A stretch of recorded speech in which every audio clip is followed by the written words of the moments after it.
tali tayo ngayon. Puro natin yung mga tamang pagtali ng mga pinatalo nito muna.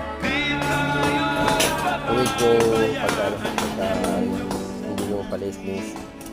Hindi natin pinapapapasok sa area. Op! Ha? Okay. Sa dulo? Bilok na lang. Okay, sige. Okay lang yun. Kung di na kaya, huwag mo nang pilitin.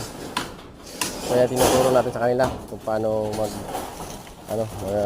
magtrabaho ng bilang skilled para matuto. Hindi lang puro paghahalo at puro paglilibor ang atupagin. Ituro natin yung mga tamang pag-skilled para matuto rin sila. Ayan. So, pinapakalat ko sila, hindi ko sila pinapatagpumpok para maiwasan yung tsekahan. Di ba, Angel? Di ba? Oo, tama. Sabi na eh.